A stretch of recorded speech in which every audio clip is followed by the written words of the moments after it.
All right, these are the first, after they first came out with the microscopes, everybody was looking at things, and they found all these things, these diatoms, and they said, wow, what the hell is this?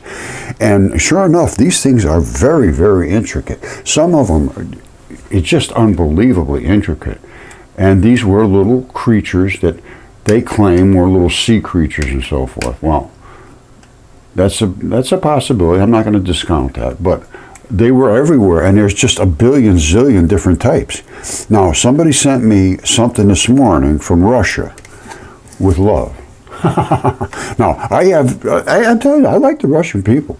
Now, this was a person from here, Rhonda, from the United States, but she sent it to me and said, what do you think? And it said Russia on it underneath. Okay, this is, it was Rhonda Hicks sent me this and said, well, what do you think? This is Russia. And I looked at it, and I got to be honest with you, I think this is either man-made. Well, I don't think it's real. And I can even see on the edge here, I can't even see that that's actually just a rock by itself. It looks like it's been sort of blended into the landscape, and it's laying over watery looking stuff in the background, so you really can't tell too much about the pictures. Could very easily laid over. Now, what else can I see about it? It's extremely intricate, which are the diatomaceous earth things. They're the diatoms. They're extremely elegant, but I don't really see a whole lot of purpose for them, to be perfectly honest with you. I can't see the organelles inside them, which I can't see any of that stuff here either. However, what I do see that makes me concerned that it's just a fake is that it was, if it was one piece at one time, which is obviously they're intimating that I have to cut it in half. This is so cleanly cut. I can't imagine that just happening by accident. And all of this looks like laser cut, to be perfectly honest with you.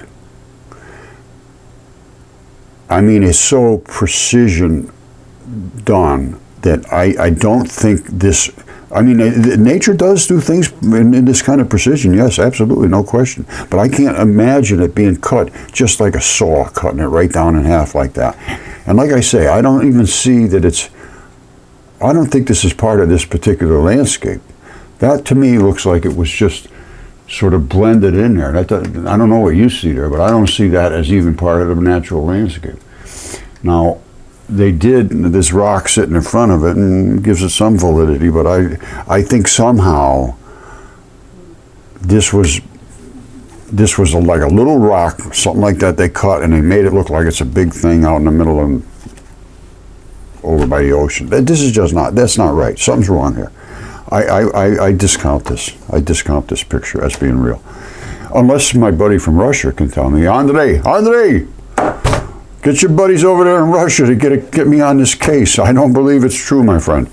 It says it's in Russia. That's your territory, pal. Get back to me, Andre.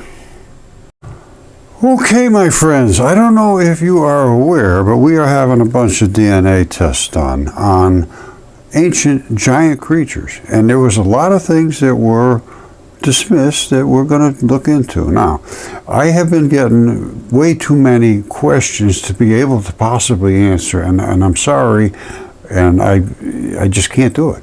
So what we have decided to do, my friend Andre and I, he has a website set up where we're going to have live 24 hours a day forum, where you can go up there and discuss whatever you want to discuss with other people, like-minded people in the Mudfossil community. All right? It's going to be pretty much a wide open forum. And you talk about anything you want. And then probably daily, I will do a show with about an hour or so with Andre to answer questions that come up as we go forward. As the forums progress, we're going to have questions and we're going to try to come up with some answers. So that's what the plan is. Now, your feedback is, I would like it to, what would be a good time of the day. I'm on the East Coast of the United States. Right now, well, you don't have to know what time it is now, but I'm on the East Coast, United States, and I was thinking maybe, 1-ish to 2, or 1 to be 2 or something like that, East Coast, United States. That way there it covers, at least a little later in the morning for the West Coast, and it covers in the evening for the Europe and so forth. Anyway, but it's going to run 24 hours, so you go anytime you want. But I am going to comment at a certain time, and then, you guys have questions or, have things that you want to have looked at, and we'll look at them in that form. But I just can't do it one-on-one. I just can't do it anymore. So I won't be responding. Don't be upset. People get real upset. Oh, you do the same thing to me they do to you. You don't respond. Well, this is just one of me, my friends. But anyway, this is real stuff. This is not a joke. And all of the ancient texts that we write about are open to new possibilities, new interpretations, new discoveries, and that's what we're going to do. So we want to get as many people as we can up there. And then from there, you can come to the Mudfossil University site and see my research on these topics that I'll be addressing as the forums progress. We'll refine it down by saying, no, that can't be, this could be, back and forth, it'll go back and forth, until we get to a point of almost consensus. And then we'll really dig in deep and see what's the chemistry, what's the biology, what's the anatomy, what's the texts that relate to that. What does it mean? And I mean, we're going to go deep. And then Andre apparently has a whole crew over here in Russia that's doing this. Now, as far as this is just research, it has nothing to do with political anything. And I don't dislike anybody. I don't like anybody specifically any more than anybody else. So, but they seem to have taken an interest, and that's great. And Andre's willing to put some money into it so we can find out our true history, and maybe even health and all the rest of the stuff that just been considered out of our reach, because we're going to discuss it and maybe it'll lead somewhere. That's what we're hoping for. And at least you have the opportunity to understand, am I thinking right? Am I understanding what reality is, or am I just repeating what I'm told to say? And I understand the situation students are in because of the professors and so forth. They force you to get a piece of paper if you want to be considered intelligent. And then once you go to get that, they want money for it. And then when you pay the money, they say, you better say what we told you to say, or we'll tell everybody you're stupid. So what are you going to do? You're stuck. And you're stuck with a big bill, and you're stuck with being told things that just aren't true. They know they're not true now. This is the key. This is what's very upsetting. And we're going to go through this stuff, and at some point there'll be some kind of reconciliation here that we can get this thing back off the ground, and we can start to be taught reality. And, it's going to be traumatic for these professors and things, because, they have literally, well, I'm not going to get into this mudslinging stuff, because it's just was so frustrating, so upsetting, and I can see the corner is being turned. And you guys are the guys who are going to have to do it. I can't do it. I tried. I got the evidence, but I don't have the exposure. And everything's about advertising. I'm telling you, everything is about getting your name out there, and zip. From then on, it's off to the races. But I can't get to the races. All right, you're going to have to get to the races for me, and then we'll all get together.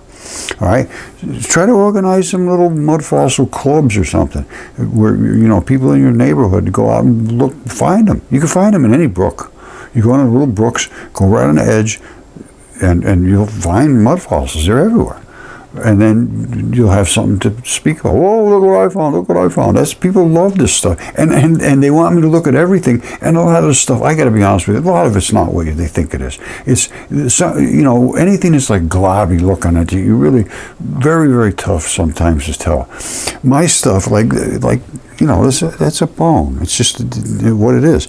Now, my stuff is so exceptional that, like this hair follicle, there's no way to dismiss it. So that's the kind of stuff that's really the best to look at. But everybody's going to have an idea, and they're going to want to present their stuff, and we'll go from there. And you learn something. You're going to learn a lot of geology. Well, geology is really biology. It's I don't know. There's going to have to be a word we come up for it. Anyway, it's mud fossils. These are all mud fossils. Virtually every rock was a mud fossil. So if you know how to look at them, you're good to go. If you don't, then you're a geologist. If you have no idea what you're doing, you're a geologist. It's just stunning what we're up against, my friends. And nobody wants to relinquish power. Nobody wants to give it up. It doesn't matter if you're right or wrong anymore. As long as you hold in the reins, that's all that matters. All right, I love you all. Let's get this thing done. Okay, my friends, another shocker du jour, the collecting, cleaning, and mounting of diatoms. What are diatoms? They're these things, diatomaceous earth, fossils. They call them fossil power, pure diatomaceous earth. This is diatomaceous earth. These were little tiny creatures. This is bentonite. This is diatomaceous earth. It's more like kaolin clay. And this is a little stiffer, the bentonite. It's a little more substantial. This is just as powdery can get, which is what your skin is made of. Look at that. Oof, it's everywhere now. Yikes. So you got skin everywhere, run for your life. Hold on a second. The more I look at it, I'm almost 100% certain this is just a fake. That's not part of this. Not in my mind. They're going to have to show me some more detail on this. I got to see inside, what's going on inside here. I got to see this very, very close up. Like, what's going on with this, and what is this about? That's not right. I don't think this is real. I think you Russians are playing games with us. I'm just kidding you. It happens everywhere. Everybody, you should see what they did to Devil's Tower. They put a corn root under it and said, oh, there's trees growing underneath. It's a tree. It's just insanity. People do this kind of stuff just to, I don't know why they think they're getting out of it by just destroying truth. But I don't know if this is right or not. I'm not going to say absolutely wrong. Diatoms, they're very, very interesting things. Look at the complexity of these things. And I'm telling you right now, these are microscopic now. But that thing laying out there, that certainly could have been that big in the ancient past. There was things that their blood cells are as big as truck tires. That's a fact. There's no question about that. And if you look at, well, I'm going to show you again. I showed it 10,000 times minimum, but you're going to see it again so that you understand the reality of what I'm talking about. We see these diatoms, microscopic. You can't even see, no way in the world could you see these with the naked eye. You see this thing, it's huge. Now, how could that be a diatom? It's just, we look at that and you'd laugh at somebody. Well, trust me, people laugh at me all the time, but I'm telling you what, I'm right. I know what I'm talking about, and I will show you 100% certainty that I am right.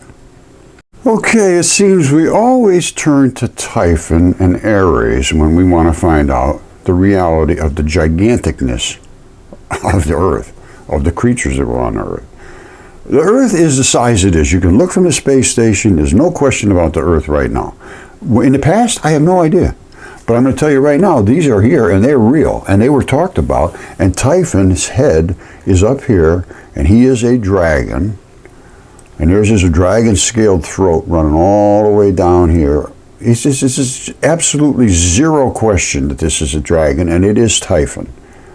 And his throat was cut right there, just exactly like it says in the ancient text. This denial of reality has got to stop. We have to know our ancient past to know our eternal future. Now, when I said these things can be gigantic, you want to show, how big are the blood cells in you, do you think, first of all? Secondly, how big are the veins and arteries? I'm going to show you something right now.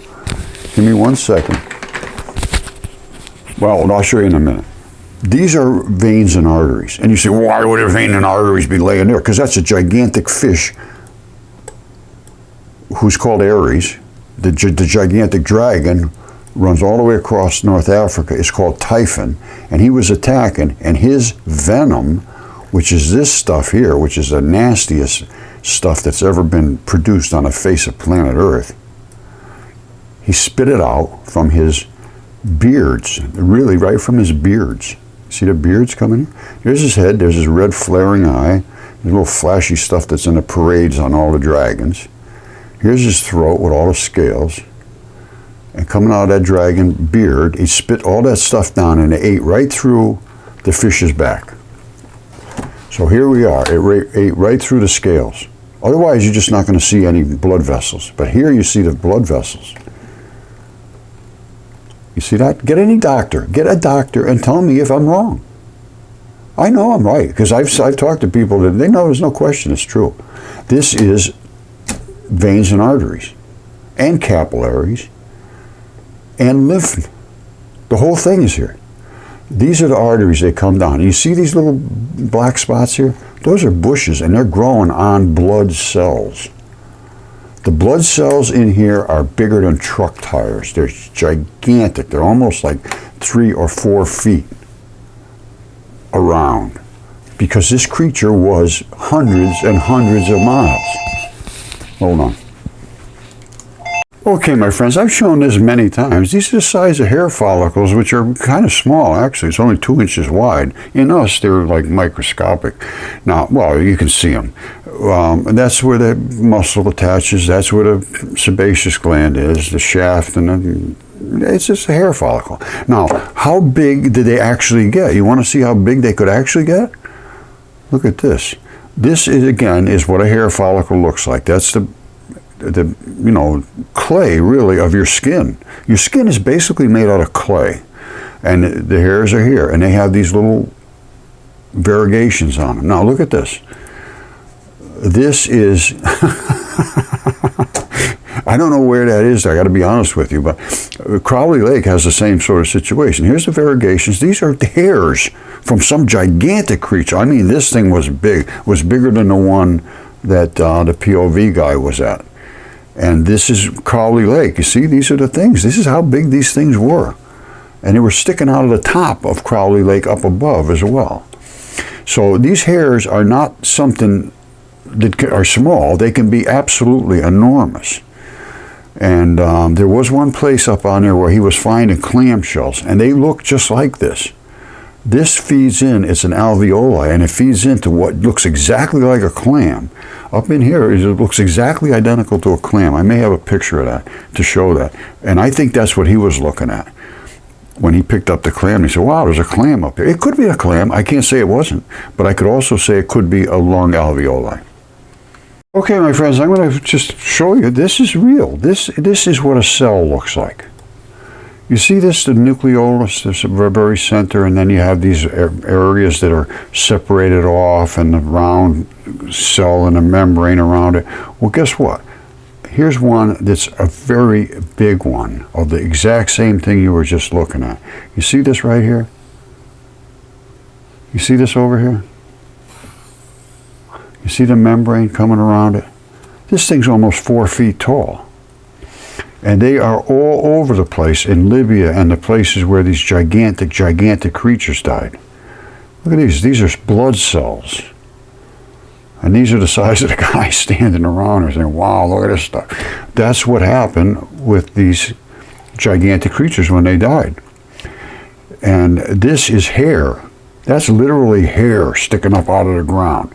Now, I think I've shown you this, or I may show it to you later. I don't know. I get lost in these things. But this is what hair is at Crowley Lake. There's just giant stuff. Nobody can get their hands around this because they just lost. They're just scared to talk about this gigantic stuff that's all over the earth. And they died in a great flood. It's all was recorded, everything. And they made houses out of penises when they hardened up. That's kind of a strange thing to say. Anyway, they're everywhere. Hair follicles. I showed a hair follicle. I have them here in my own yard. That's a hair follicle. It's not hard to see. It's fully understood. All the DNA tests are being done now, and a bunch of stuff. We're getting them in very shortly. And my Russian buddy Andre is working on it. And a lot of stuff comes in from Russia. They're very interested in this. And they say, how can you miss this stuff? American geologists, that's nothing. That's just flat irons. Don't mean anything. Absolutely insane what they think. They are just lost and they don't care. And reality is gone now. There is no reality anymore in science. Science is strictly made up nonsense to get funding. I'm telling you, that's just a fact. I don't care what anybody says anymore. It's just absolute nonsense that we live under now. Okay, my outstanding friends, hot off the press, Mudfossil University goes live 24 hours a day, open discussion about all of the things it discovered because of mud fossils. Now, the Russians are the ones that are more involved in this and understanding and want to understand their past than in the United States. I've been completely shut down for almost 15 years here. But the Russians are embracing this. So my friend Andre from Russia has opened this site, and it's about Mudfossil University. It's going to be in every language in the world, I guess. I'm not getting involved in it. They do everything. All I'm going to do is come up here and discuss things with them and display the things that I have discovered. Everybody else can discover their own stuff. It's everywhere. It's everywhere. All you got to do is go out in a brook somewhere, in a little creek or something, and pick up rocks, start looking at them. You'll find all the things that I have found. You'll find mud fossils that are flesh. And you'll find bones that are just turned to stone. You'll find gigantic mud fossil hair follicles. You'll find all kinds of stuff. So this is going to start. I'm going to give you the link to it. It's mudfossil.discourse.group. Now, like I say, I'm not going to be involved in this hardly at all, other than to just comment here and there. Everybody else can go up there and make all their statements they want. I can't handle people one-on-one, because I get continuously asked for what do I think, what is this, and what's that, and and then it actually starts a lot of arguments, because I say, well, I don't really see it that way, so I just can't do it. Let's argue up here. I don't want any argument. I don't want any fighting. I don't want any nastiness. I'm going to try to be as nice as I can be, but I got to be honest with you. It's been 15 years. I turned bitter. I got nasty, and I get up feeling nasty sometimes, and I just don't want it anymore. It's tiring. It's exhausting, frustrating. Do it up here. Let's see what happens. If we can get this out in the open, I just want to withdraw and get the hell out of town and watch. That's all I ever wanted. I never even showed my face for probably 5 or 6 years at least. I just wanted people to understand, and that's what I want now.